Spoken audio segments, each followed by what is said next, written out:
Wow! Onion dosa. My choice is always onion dosa. Vegetable dosa. It's my choice. Podi dosa. My choice is podi dosa. Wow! Masala dosa. It's always my choice. Dosa வகைகளில் ஒவ்வொருவருக்கும் ஒவ்வொரு choice இருக்கலாம். ஆனால் எல்லா வகை தோசைகளுக்கும் ஒரே choice இதயம். வணக்கம். செய்திச் சுருக்கம். லோக்சபா தலைவர் பதவியை விட்டுத்தர விரும்பாத பாரதிய ஜனதா 18வது லோக்சபாவின் முதல் கூட்டம் வரும் 24ஆம் தேதி நடைபெற உள்ளது. அன்றைய தினம் நீண்ட காலம் எம்பியாக இருக்கும் கேரளாவை சேர்ந்த காங்கிரஸ் மூத்த உறுப்பினர் சுரேஷ் இடைக்கால சபாநாயகராக நியமிக்கப்பட உள்ளார். 26ஆம் தேதி சபாநாயகர் தேர்வு செய்யப்படும் வரை அவர் அப்பதவியில் இருப்பார்.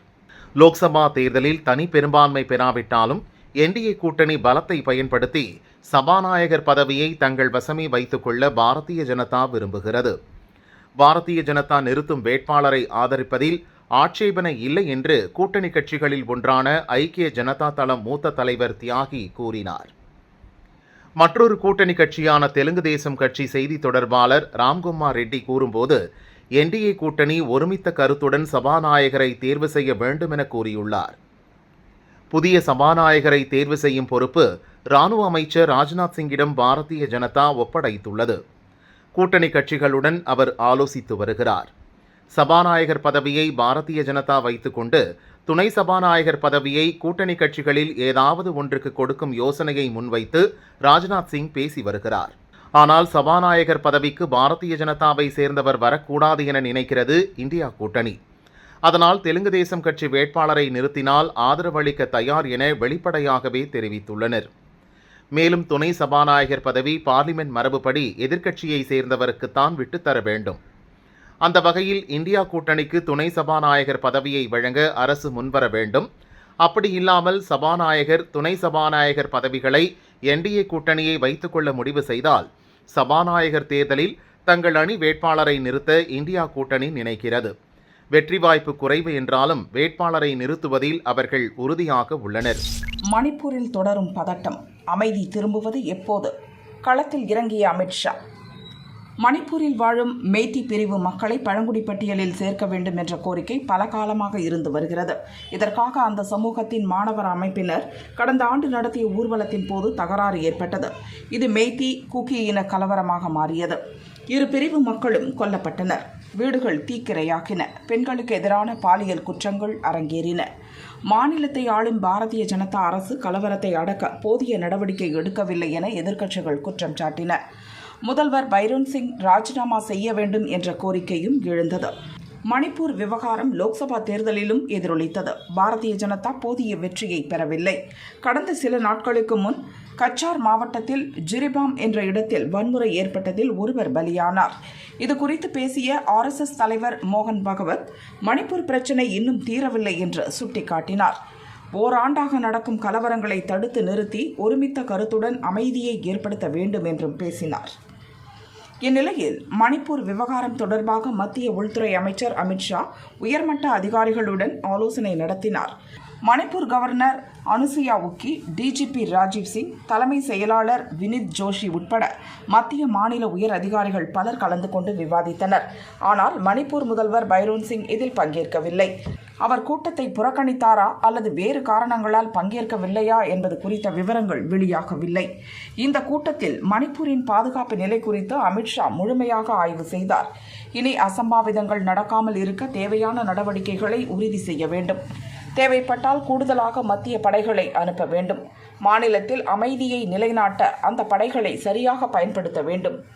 வன்முறையில் ஈடுபடுவோர் மீது சட்டப்படி கடுமையான நடவடிக்கை எடுக்க வேண்டும். இனக்கலவர பிரச்சினைக்கு தீர்வு காண ஒன்றுபட்ட அணுகுமுறையை கையாள வேண்டும். மெய்தி மற்றும் குக்கி இன குழு பிரதிநிதிகளோடு மத்திய உள்துறை அமைச்சகம் விரைவில் பேச்சு நடத்தி பிரிவினையை சரி செய்யும் என அமித்ஷா கூறியுள்ளார். அரசு அதிகாரிகளுக்கே பாதுகாப்பில்லை, படுகுழியில் விழுந்த சட்டம் ஒழுங்கு. தமிழக பாஜக தலைவர் அண்ணாமலை வெளியிட்ட அறிக்கை. புதுக்கோட்டை மாவட்டம் இலுப்பூரில் மணல் கடத்தலை தடுக்க முயன்ற கோட்டாட்சியர் தெய்வநாயகி அவரது உதவியாளர்கள் பயணித்த கார் மீது லாரி ஏற்றி கொல்ல முயன்ற செய்தி அதிர்ச்சியளிக்கிறது. திமுக ஆட்சிக்கு வந்ததிலிருந்தே தமிழகம் முழுவதும் சமூக விரோதிகளின் அராஜகம் அதிகமாகியிருக்கிறது. மணல் கடத்தலை எதிர்த்த VAO லூர்து பிரான்சிஸ் தனது அலுவலகத்தில் வைத்தே மணல் கடத்தல்காரர்களால் படுகொலை செய்யப்பட்டார்.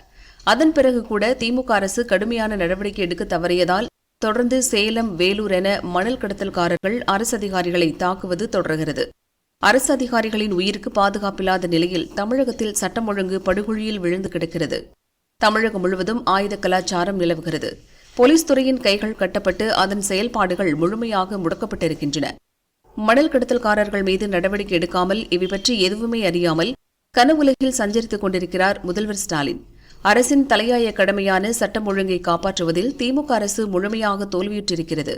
திமுக அரசு இனியும் விழித்துக் கொள்ளாவிடில் பொதுமக்களின் பாதுகாப்பை வலியுறுத்தி பொறுப்பான எதிர்க்கட்சியாக மாநிலம் தழுவிய போராட்டங்களில் ஈடுபட வேண்டிய கட்டாயத்தில் இருக்கிறோம் என அண்ணாமலை தெரிவித்துள்ளார். வயநாடு தொகுதியில் மீண்டும் போட்டியா? லோக்சபா தேர்தலில் காங்கிரஸ் முன்னாள் தலைவர் ராகுல் ரேபரேலி வயநாடு ஆகிய 2 தொகுதிகளிலும் வெற்றி பெற்றார். ஒரு தொகுதியில் மட்டுமே எம்பியாக தொடர முடியும் என்பதால் வயநாடு தொகுதியை அவர் ராஜினாமா செய்வார். அந்த தொகுதி இடைத்தேர்தலில் பிரியங்கா போட்டியிடுவார் என காங்கிரஸ் தலைவர் மல்லிகார்ஜுன கார்கே அறிவித்தார். லோக்சபா தேர்தலில் கேரளாவின் வயநாடு தொகுதியில் ராகுலை எதிர்த்து இந்திய கம்யூனிஸ்ட் கட்சியின் தேசிய நிர்வாக குழு உறுப்பினர் ஆனிராஜா போட்டியிட்டார். சுமார் 3 லட்சத்துக்கும் அதிகமான ஓட்டு வித்தியாசத்தில் தோற்றார். முன்னதாக வயநாடு தொகுதியை ராகுல் கைவிடுவது அத்தொகுதியில் ஓட்டு போட்ட மக்களுக்கு செய்யும் துரோகம் என ஆனிராஜா கூறியிருந்தார். இப்போது வயநாடு தொகுதியை ராகுல் ராஜினாமா செய்திருப்பது அவரது உரிமை என ஆனிராஜா சொல்லியிருக்கிறார். இடைத்தேர்தலில் பெண் வேட்பாளரை காங்கிரஸ் அறிவித்தது மகிழ்ச்சி.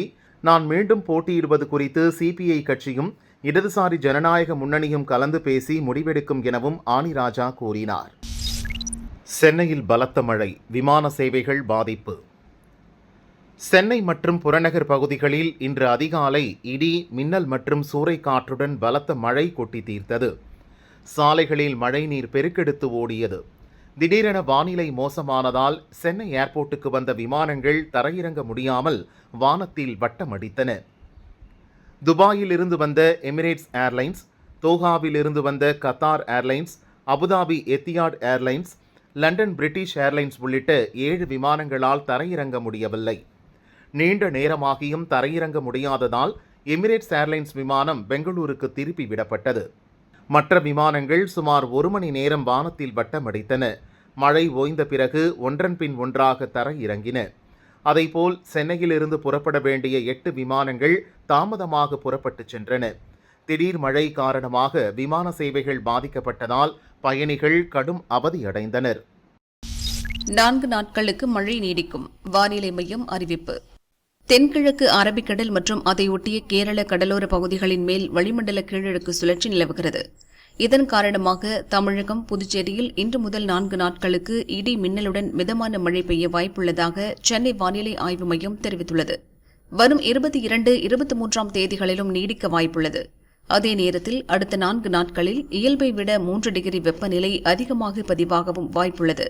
சென்னை மற்றும் புறநகர் பகுதிகளில் வானம் மேகமூட்டமாக காணப்படும். ஒரு சில இடங்களில் மாலை, இரவு நேரங்களில் இடி மின்னலுடன் மிதமான மழை பெய்யும். பகல் நேரத்தில் அதிகபட்ச வெப்பநிலை 38 டிகிரி செல்சியஸை ஒட்டியே இருக்கும்.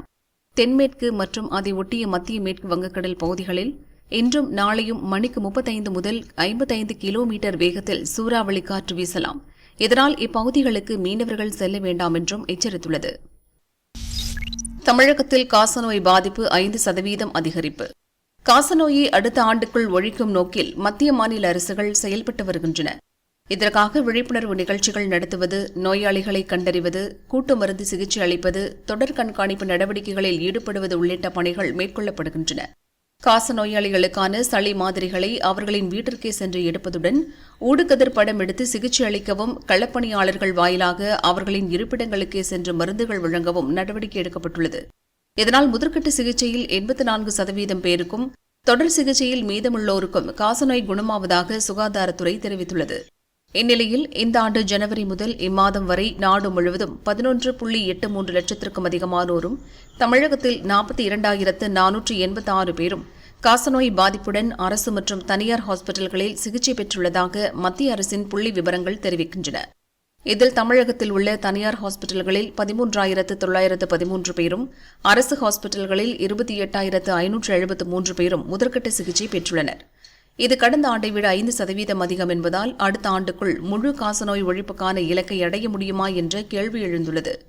இதுகுறித்து தமிழக பொது சுகாதாரத்துறை அதிகாரிகள் கூறுகையில், காசநோயை கட்டுப்படுத்தும் முயற்சி நடந்து வருகிறது.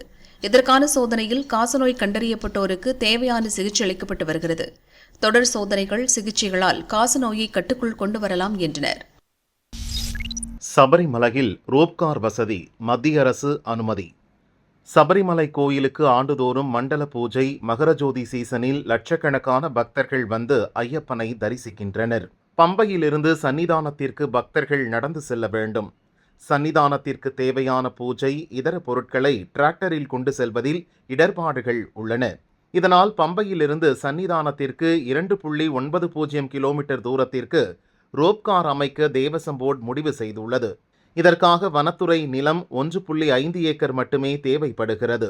அதற்கு ஈடாக சின்னக்கானலில் உள்ள வருவாய்த்துறை நிலம் 4.53 ஹெக்டரை வனத்துறைக்கு வழங்க தேவசம் போர்டு முன்வந்துள்ளது. ரோப்கார் செல்லும் பாதையில் 5 இடங்களில் 40 மீட்டர் முதல் 70 மீட்டர் உயரத்திற்கு டவர்கள் அமைக்கப்படுகின்றன. மொத்தம் 20 மரங்கள் மட்டுமே வெட்டப்படும் என தெரிவிக்கப்பட்டுள்ளது. கேரள அரசின் மூலம் தேவசம் போர்டு தந்துள்ள இந்த திட்டத்திற்கு மத்திய வனம் மற்றும் சுற்றுப்புறச் சூழல் துறை அமைச்சகம் அனுமதி வழங்கியுள்ளது. ரூபாய் 80 கோடியில் அமைக்கப்படும் ரோப்கார் வசதி பக்தர்கள் பயன்பாட்டிற்கு அல்ல, பொருட்களை கொண்டு செல்ல மட்டுமே ஆகும். இதற்கான கட்டுமான பணிகள் 2 ஆண்டுகளில் நிறைவடையும் என தெரிவிக்கப்பட்டுள்ளது.